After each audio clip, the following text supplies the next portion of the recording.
बिस्मिल्लाहिर्रहमानिर्रहीम students, professor Amar Awan, uni group of institution physics department की तरफ से लास्ट टाइम हम जो टॉपिक पढ़ रहे थे दैट वाज लेज़र। तो अब उसी का नेक्स्ट सेकंड हाफ है लेज़र पार्ट 2। मतलब लास्ट टाइम मैंने एक कॉन्सेप्ट डिलीवर कर दिया था कि व्हाट इज़ लेज़र एक्शन या सिंपली हाउ लेज़र वर्क्स। तो उसमें हमने ये सीखा कि सबसे पहले एटम्स मौजूद होते हैं अपनी ग्राउंड स्टेट पर, कुछ एटम्स मौजूद होते हैं अपनी एक्साइटेड स्टेट पर। एक्साइटेड और ग्राउंड स्टेट के दरमियान में भी एक स्टेट एग्जिस्ट करती है that is called metastable state. तो कुछ एटम्स मौजूद होते हैं ग्राउंड स्टेट में, लेट से कुछ एटम्स यहाँ पर हैं ग्राउंड स्टेट पे, कुछ एटम्स मौजूद होते हैं एक्साइटेड स्टेट में। आप एनर्जी प्रोवाइड करते हैं इन एटम्स को और ये मूव करते हैं अपनी ग्राउंड स्टेट से एक्साइटेड स्टेट के अंदर। ये एटम भी मूव कर गया। ऑब्वियसली अगर आपने 4 एटम्स को मूव करवाना है तो फोटॉन्स भी हमें 4 ही चाहिए होंगे।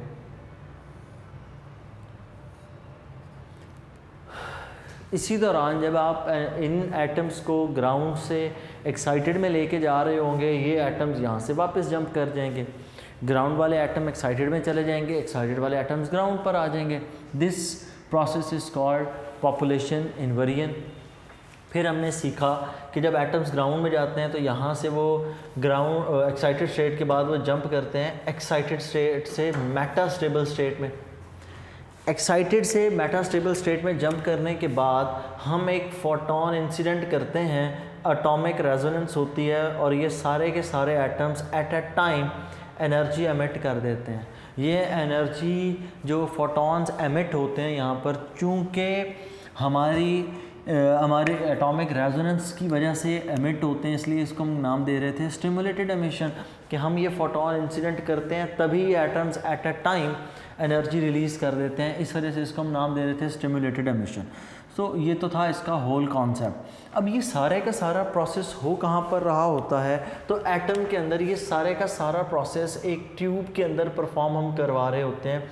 इस ट्यूब के अंदर हमने कोई भी सब्सटेंस रखा होता है, it can be solid, liquid and gas, whatever you want to use, लेकिन इस तरह का एटम कि वो जब एनर्जी रिलीज़ करे तो वो आपके विजिबल रीजन में हो, ये बात का ख्याल ज़रूर रखना है। इसकी एक तरफ लगा होता है कंप्लीटली रिफ्लेक्टिंग मिरर, कंप्लीटली या 100% रिफ्लेक्टिंग मिरर इसको कह लें। इस साइड से कोई फोटोन एस्केप नहीं कर सकता, 100% रिफ्लेक्टिंग मिरर। बल्कि इस साइड पर क्या होगा, तमाम तर फोटोन रिफ्लेक्ट होकर दूसरे एंड की तरफ मूव करेंगे। दूसरे एंड पर क्या होता है, दूसरे एंड पर ये जो मिरर होता है it is partially reflecting mirror, partially reflecting mirror होता है और इसी साइड से लाइट एमिट होती है। ये फोटॉन्स इसी साइड से एमिट होते हैं।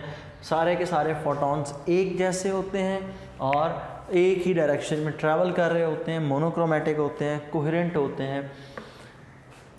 तो इसके बाद आपकी बुक पर मेंशन किया गया है एक बड़ा important part that is called helium neon laser. ये हीलियम और नियॉन ही क्यों, पहली बात तो ये, और दूसरी बात ये कि यही ही आपको क्यों पढ़ाई जा रही है, कोई और लेज़र क्यों नहीं पढ़ा दी गई। तो हीलियम नियॉन लेज़र हम आपको इसलिए पढ़ा रहे हैं कि ये सबसे जो कॉमन लेज़र यूज़ होती है वो हीलियम नियॉन लेज़र है। वो लेज़र लाइट जो अक्सर आप रेड कलर की खेलने के लिए टॉयज़ में इवन यूज़ करते हैं, या अक्सर आपने देखा होगा जो टॉय गन्स होती हैं उनके साथ लेज़र लगी होती है, that laser is helium neon laser. वो रेड कलर की लाइट एमिट करती है। It is a very common laser जो हमें मार्केट से बहुत ईजीली अवेलेबल होती है और इसकी प्राइस भी कुछ ज़्यादा नहीं है, बहुत चीप है। पर हीलियम और नियॉन को इसमें क्यों यूज़ किया जाता है, तो वो इस वजह से कि जब इस हीलियम और नियॉन की हम मेटास्टेबल स्टेट्स को देखते हैं ना, तो हीलियम के लिए मेटास्टेबल स्टेट है, for helium metastable state is at 20.61 electron volts, जबकि जब हम नियॉन के लिए देखते हैं तो तब हमें ये मेटास्टेबल स्टेट मिलती है 20.66 इलेक्ट्रॉन वोल्ट। तो यूँ हीलियम नियॉन लेज़र के अंदर जो दो गैसेस यूज़ की, इन दोनों गैसेस के दरमियान में जो मेटास्टेबल स्टेट का डिफरेंस है वो डिफरेंस कितना है 20.66 माइनस 20.61, तो ये दोनों के दरमियान में डिफरेंस बनता है 0.05 इलेक्ट्रॉन वोल्ट्स का। तो ये दोनों की चूँकि मेटास्टेबल स्टेट बहुत ही करीब है, तो इसका मतलब ये हुआ कि एक के लिए जब एटॉमिक रेजोनेंस होगी अंडरस्टूड है दूसरे के लिए भी हो जाएगी, तो यूँ ज़्यादा एम्प्लीफिकेशन मिलने का चांस होता है, इसलिए हम यहाँ पर इसको यूज़ करते हैं। फिर जिस चैम्बर के अंदर हम हीलियम और नियॉन को फिल करते हैं तो उसकी रेशो याद रखनी है, helium is always filled by 85%, जबकि नियॉन की जो फिलिंग होती है ओनली 15%, कि उस चैम्बर के अंदर हीलियम के एटम्स होंगे 85% और बाकी जो 15% होगा दैट विल बी नियॉन। अब नेक्स्ट चीज़ इसके अंदर जब आप यहाँ पर एटॉमिक रेजोनेंस करवाते हैं तो एक चीज़ बड़ी इंपॉर्टेंट है, होता यूँ है कि सबसे पहले हम हीलियम के एटम्स को उनकी ग्राउंड स्टेट से कहाँ शिफ्ट करते हैं, एक्साइटेड स्टेट में। ये एटम्स एनर्जी एब्जॉर्ब करने के बाद एक्साइटेड स्टेट में आए। अब इनके पास एनर्जी कितनी होती है, इनके पास एनर्जी होती है 20.61 इलेक्ट्रॉन वोल्ट। हम इनको कुछ एडिशनल एनर्जी देते हैं, कितनी एडिशनल एनर्जी देते हैं 0.05 इलेक्ट्रॉन वोल्ट, ये हम एडिशनल प्रोवाइड करते हैं।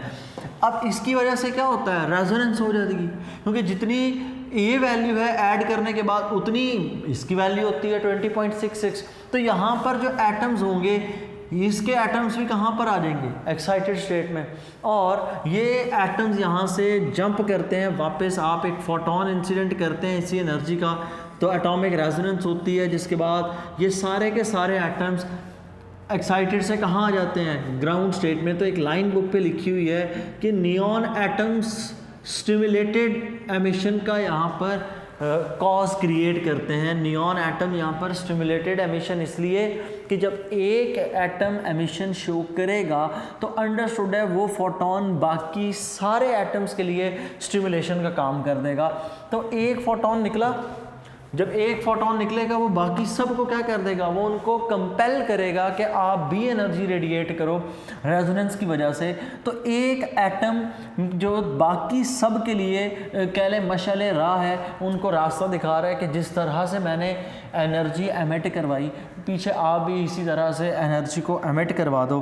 तो ये जो प्रोसेस है जब यहाँ पर होता है तो बीम ऑफ लाइट निकलती है। इस बीम ऑफ लाइट को जब हम ऑब्ज़र्व करते हैं तो इस बीम ऑफ लाइट की एनर्जी कितनी होती है, अच्छा ये बात भी याद रखनी है कि एनर्जी कितनी होती है। होता यूँ है, जो असल प्रोसेस आपकी अकॉर्डिंग टू ये बुक एक्सप्लेन किया गया है, जब ये एटम एमिट होते हैं तो ये यहाँ पर जंप करते हैं एक्साइटेड स्टेट में। कहाँ पर जंप करते हैं, एक्साइटेड स्टेट में। एक्साइटेड स्टेट के अंदर इनके पास जो एनर्जी होती है, एक्साइटेड स्टेट में इनके पास एनर्जी होती है 20.66। ये जब एक्साइटेड से जंप करते हैं मेटास्टेबल स्टेट के अंदर, तब मेटास्टेबल स्टेट जो इस केस में एग्जिस्ट करती है, इट एग्जिस्ट एट 18.70। तो ये 18.70 एनर्जी लेवल पर फॉल करते हैं। 20.66 से कहाँ पर फॉल करते हैं, 18.70 पर। अगर मैं 20.66 और 18.70 का डिफरेंस निकालूँ, 6 यहाँ से 9 और यहाँ से मुझे 1, तो ये एनर्जी बनती है 1.96 इलेक्ट्रॉन वोल्ट। तो यहाँ ये जो एनर्जी एमिट हो रही है, तो इस नियॉन लेज़र लाइट के लिए आपने याद रखनी है value of energy. The value of energy for neon laser light is 1.96 electron volt. ये डिफरेंस है असल में, it is the difference between excited state and the metastable state, इन दोनों के दरमियान में जो डिफरेंस है। नेक्स्ट, इस जो बीम का कलर है इट इज़ रेड, तो ये रेड कलर की होती है और इसकी जो वेवलेंथ है इट इज़ 632.8 नैनोमीटर। इसकी wavelength lambda is equal to 632.8 nanometres. ये वेवलेंथ है इस लाइट की जो इसमें से एमिट होती है। नेक्स्ट इसमें अगर हम प्रॉपर्टीज़ की बात करें तो laser light is number 1 monochromatic होती है। ओवरऑल अब ये प्रॉपर्टीज है, मोनोक्रोमैटिक होती है, mono mean one, Chrome mean colour, एक ही कलर होगा। असल में एक कलर होने से मुराद इट हैज़ सेम वेवलेंथ, कि जितने भी फोटॉन्स एमिट होंगे हर एक फोटॉन के पास एक जैसी वेवलेंथ होगी। दूसरी चीज़, दूसरा इसमें जो point, this beam of light is coherent. Coherent होने का मतलब same phase of vibration, same angle theta, same phase of vibration. Next, ये बीम ऑफ लाइट इंटेंस होती है। सारी बात है, एम्प्लीफिकेशन का प्रोसेस हो रहा होता है, so it is intense beam of light. फिर इसमें एक प्रॉपर्टी है, इट इज यूनिडायरेक्शनल, एक ही डायरेक्शन में फ्लो करती है, मतलब इसमें फैलने के चांसेस कम होते हैं, बिल्कुल स्ट्रेट पाथ पे और एक बड़े नैरो पाथ के ऊपर ट्रैवल करती है। नेक्स्ट चीज, it can show the phenomenon of reflection, टकरा कर वापस आती है, just like an ordinary light. Refraction, कि ये रिफ्रैक्ट करती है, जब मीडियम स्विच होता है तो ये लाइट भी अपना पाथ बेंड कर लेती है। उसके बाद इस डिफ्रैक्शन का फिनोमेनन भी शो करती है। It can also show the phenomenon of interference. Next चीज इसके लिए, it can also show the phenomenon of polarisation. Polarisation के फिनोमेनन के अंदर हमने पढ़ा था कि लाइट जब पोलराइज होती है तो उसका एक phase of vibration wipe out हो जाता है, बल्कि जो दूसरा वो रह जाता है। मतलब जब लाइट ट्रैवल करती है तो एक्स और वाई एक्सिस दोनों पर ट्रैवल कर रही होती है, तो सिर्फ और सिर्फ फोटॉन्स एक साइड के बचते हैं जब आप पोलराइज कर लेते हैं। तो इसमें हम लोगों ने फर्स्ट ईयर में इसको डिस्कस कर रखा है अपनी प्रीवियस नॉलेज के अंदर। ये इसकी कुछ करैक्टरिस्टिक्स हैं। फिर लेज़र इम्पॉर्टेंट क्यों है, क्योंकि लेज़र हमारे इर्द गिर्द कुछ ऐसे फिनोमिनन्स या ऐसे यूजेस उसके हमारे पास हैं जिसकी वजह से उसकी इंपॉर्टेंस हमारे इन्वायरमेंट में बहुत ज़्यादा हो जाती है। नंबर वन, इसमें अगर आपकी बुक को हम देखें तो पहला इसमें जो यूज़ लिखा गया है, X-rays are used for the welding of retina. अब रेटिना क्या चीज़ है? हमारी बॉडी के अंदर या आई को अगर हम देखें ना, तो बॉडी ऑर्गन में आई इमेजेस क्रिएट करती है, हमें चीज़ों को देखने में हेल्पफुल होती है। तो हमारी आई के अंदर वो फिल्म या वो स्क्रीन जिसके ऊपर इमेजेस बन रहे होते हैं, दैट इज़ कॉल्ड रेटिना। तो होता यूँ है समटाइम्स कुछ जिस तरह एबनॉर्मेलिटीज़ होती हैं, तो उन एबनॉर्मेलिटीज़ में से एक एबनॉर्मेलिटी ये है कि हमारे ना रेटिना के ऊपर सेल्स ग्रो कर जाते हैं। जब वो सेल्स रेटिना के ऊपर ग्रो कर जाते हैं एक्स्ट्रा, तो विजन में आपको प्रॉब्लम होता है, चीज़ों को देखने में मसला होता है। तो फिर किया क्या जाता है, हम उस रेटिना को थिन करते हैं। थिन करने के लिए क्या करते हैं, लेज़र लाइट को, इंटेंस लेज़र लाइट को यूज़ किया जाता है। ऊपर से वो जो एक्स्ट्रा लेयर्स ऑफ सेल है उसको वो डेड कर देती है, बर्न कर देती है। और फिर चूँकि ये इंटेंस बीम ऑफ लाइट है तो ये कटिंग के काम भी आती है। आप उतना बॉडी पार्ट वहाँ से कटिंग भी कर सकते हैं, इतनी ज़्यादा इंटेंस होती है।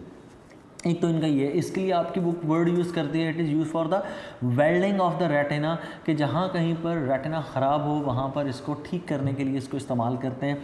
आपके जो रेटिना की थिकनेस होती है, इट इज़ अबाउट 0.7 माइक्रोन। एक इन्फॉर्मेशन भी यहाँ पर देता चलूँ, आपने सुन रखा होगा कि लेज़र टेक्नोलॉजी से आपकी आईसाइट, आपका विजन बेहतर हो जाता है। तो वो लेज़र टेक्नोलॉजी जब आप करवाते हैं या लेज़र जब आप करवा रहे होते हैं, तो उससे सिर्फ फ़र्क इतना पड़ रहा होता है कि आपके वो रेटिना को थिन कर देते हैं थोड़ा सा, जो ऊपर से सेल्स हैं उनको रिमूव करते हैं, तो ऑटोमेटिकली विजन आपका बेहतर हो जाता है। आपके रेटिना की जो टोटल थिकनेस होती है दैट इज़ 7 माइक्रोन, और उसको वो और कम करके वो 0.3 माइक्रोन तक बच जाती है। तो वो उससे ये होता है कि आपका विजन बेहतर हो जाता है, लेकिन आप बहुत ज़्यादा ब्राइट लाइट को फेस नहीं कर पाते क्योंकि आपकी स्किन बहुत ज़्यादा सेंसिटिव हो चुकी है, इसलिए। तो ये पहला था इसमें जी, वेल्डिंग ऑफ रेटिना। तो दूसरा इसमें लिखा हुआ है जी, डिस्ट्रॉइंग ऑर्गेनेलिस। अब और डिस्ट्रॉइंग ऑर्गेनेलीज क्या है कि आपकी बॉडी सेल से मिलकर बनती है, सेल के अंदर भी अगर हम देखें तो बहुत ज़्यादा चीज़ें मौजूद हैं। अब उनमें से एक ऑर्गेनेली को अगर ख़त्म कर दिया जाए, मतलब हम क्या करते हैं, हम लेज़र बीम को इंसिडेंट करके एक जो सेल के अंदर एक पार्ट है ना, उस एक पार्ट को हम ख़त्म ही कर देते हैं। हम देखते हैं कि उसके बग़ैर सेल कैसे वर्क करता है। तो उससे हमें फ़ायदा ये होता है कि हमें ये पता लग जाता है कि उस सेल के अंदर वो जो ऑर्गेनेली डिस्ट्रॉय की गई थी, उस ऑर्गेनेली का फंक्शन क्या था। क्योंकि अगर उस ऑर्गेनेली के डिस्ट्रॉय होने के बाद कोई फंक्शनिंग रुक जाती है तो इसका मतलब क्या होगा, अंडरस्टूड है कि वो फंक्शनिंग कौन कर रहा था, वो वही वाला ऑर्गेनेली कर रहा था। यूँ हमें बॉडी के अंदर एक एक सेल के अंदर तमाम तर ऑर्गेनेलीज़ का ये पता लगता है कि किस चीज़ का क्या फ़ंक्शन है, फिर हम उसके फंक्शन को इंक्रीज़ या डिक्रीज़ करवाने के लिए क्या कुछ कर सकते हैं। मतलब अगर सपोज़ एग्जांपल के तौर पर एक ऑर्गेनेली का काम यह है कि एक लिक्विड या केमिकल प्रोड्यूस करना है और आपकी बॉडी में बहुत एक्सेसिव प्रोड्यूस होना शुरू हो गया, तो हम क्या करेंगे, हम लेज़र की मदद से उन ऑर्गेनेलीज़ को आपकी बॉडी में से डिस्ट्रॉय करना शुरू कर देंगे। तो यूँ इस बात को समझ लें।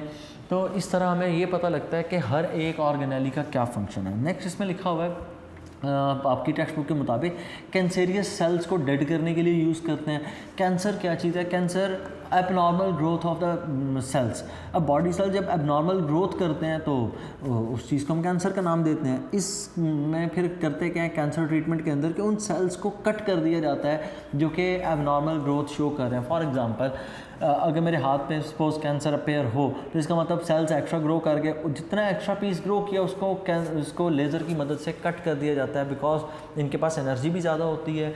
दूसरी चीज़ ये कि ये यूनिडायरेक्शनल है, एक ही डायरेक्शन में। ये ना हो कि आप हाथ ऊपर से वैसे ब्लेड से काट रहे हैं और इधर आपका हाथ स्लिप हुआ और दूसरी तरफ निशान पूरा लग गया, बाकी ये पता लगे जो ठीक वाला पार्ट था वो भी साथ में गायब कर दिया।